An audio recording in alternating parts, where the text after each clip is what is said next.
Et on démarre tout de suite cette édition avec malheureusement cette information que tout le monde redoutait depuis plusieurs jours. Le corps de Jean-Baptiste Pignade a donc été retrouvé hier après-midi dans un étang aux abords du camping du Fleury près de Denain. Cet étudiant lillois en médecine de 19 ans y avait passé la soirée avec d'autres étudiants le 17 octobre dernier. Mais il avait soudainement disparu en pleine nuit. Et depuis 10 jours, les recherches sur place n'avaient rien donné dans ce grand parc de 40 hectares entouré d'étangs. Alors après la découverte de son corps hier après-midi, une autopsie va être menée prochainement pour déterminer les causes exactes de son décès. Autre information, ce matin en images, l'extension du nombre de rues au stationnement payant dans le centre de Lille. Promise depuis près d'un an par la mairie, la mesure sera donc applicable au 1er janvier et concernant tout 37 nouvelles rues payantes. En somme, les dernières rues encore gratuites du Vieux-Lille et du centre ne le seront bientôt plus, aux grandes dames des riverains. Ces rues seront en zone jaune à 2 € de l'heure et devraient rapporter quand même près d'1 million d'euros par an selon la mairie. Les habitants des environs pourront comme ailleurs obtenir une carte de résident à 25 € par mois. La liste des rues concernées est à retrouver sur le site internet de la ville de Lille.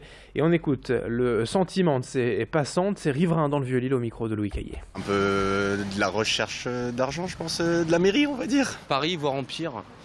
On a été voir le parc-mètre tout à l'heure, c'était combien? C'était 4... Oh, je sais plus combien c'était, mais enfin pour 4 heures, c'était déjà une bonne petite fortune. Peut-être pas assez de place dans l'île pour se garer, il faudrait construire des parkings. Pour l'écologie, oui.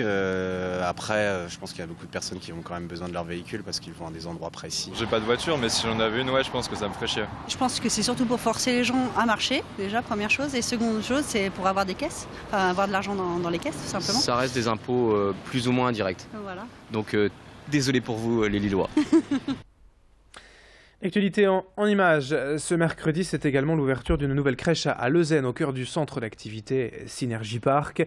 Une micro-crèche précisément pouvant accueillir jusqu'à 10 enfants. Une structure privée certes, mais ouverte à tous.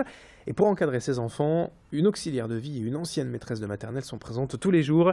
Cette crèche s'inspire très clairement du programme Montessori qui vise à ce que les enfants soient le plus autonomes possible. Alors pour l'instant, seuls 3 petits bouts sont inscrits. Mais vu le manque de place dans l'agglomération, nul doute que la crèche va bien vite se remplir. Présentation des lieux avec la gérante au micro de Louis Caillé. Troisième point du projet Montessori, c'est ce qui tourne autour de la musique. Donc on instaure un petit rituel autour de la musique. Au lieu de donner un ordre par exemple à un enfant, au lieu de lui demander de ranger, on va chanter ou trouver un instrument. On va créer un petit code musique qui va amener l'enfant à chaque déplacement ou à chaque... au lieu de donner un ordre, on va plutôt utiliser la musique. Et 7h18 en direct sur Grand Lille TV dans le reste de cette édition à l'approche de l'hiver et malgré ce très net redoux cette semaine, il est temps de penser à faire vérifier votre chaudière. Au-delà d'un aspect économique et pratique évident pour assurer le rendement de son installation et bien être au chaud cet hiver, c'est aussi une obligation légale et un élément indispensable en cas de sinistre auprès des assurances. Nous avons donc suivi hier un expert en intervention à Saint-André. Selon lui, la vérification de la chaudière peut se faire tout au long de l'année, mais l'idéal est quand même de souscrire un contrat d'entretien, car même les produits les plus récents ne sont pas infaillibles, surtout avec tout l'électronique installé aujourd'hui. Idil Gunay a donc rencontré Vincent, technicien chauffagiste, pour plus d'explications. Pas de pépin ou un incendie, imaginez, vous ne faites pas d'entretien ou vous faites comme vous voulez au parc Hyper Paul ou Jacques ou à l'ami.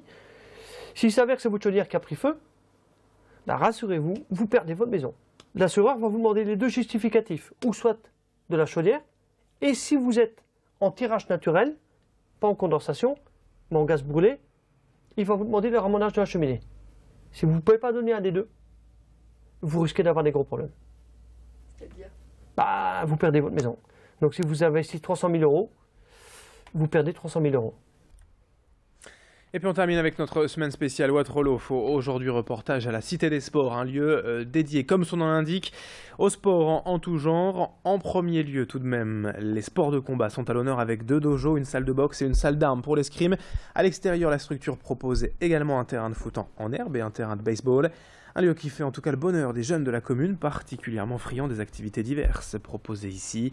Ce complexe ouvert au tout début de l'été 2008 a en tout cas l'objectif de développer au mieux les sports de combat et toutes les activités diverses pour les habitants. Explication complète. Historiquement, c'est un lieu qui avait accueilli des finales de championnat de France, de Coupe de France sur le temps du football.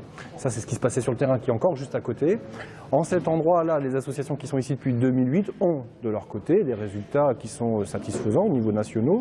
Je pense à l'escrime, je pense au karaté, je pense aussi surtout à la boxe, qu'il y a des sportifs, alors peut-être pas collectivement, mais qui arrivent à identifier isoler certains boxeurs qui ont des résultats nationaux, qui intègrent les équipes de France. Et je peux même comprendre qu'il y a des boxeurs qui vont participer au prochain championnat du monde. Et puisque l'on parle de sport, on termine ce journal ce matin sur Grand Lille TV avec l'agenda du jour et tout d'abord en basket. La 3e journée d'Euroleague. Ce soir, le SBV à Lille Métropole accueille les Turcs de Fenerbahçe à 20h au Palacium de Villeneuve-d'Ascq. Une équipe sur le papier, au-dessus des guerrières villeneuvoises.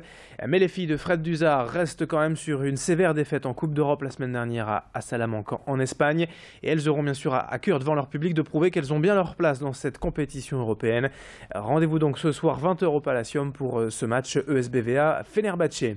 Et puis en football, 16e de finale de Coupe de la Ligue. Ce soir à 21h, le LOSC accueille 3 au stade Pierre-Mauroy. 7h21 ce matin, ce mercredi 28 octobre. L'actualité continue, l'info se poursuit dans un instant. Météo et trafic à suivre sur Grand Lille TV. À tout de suite.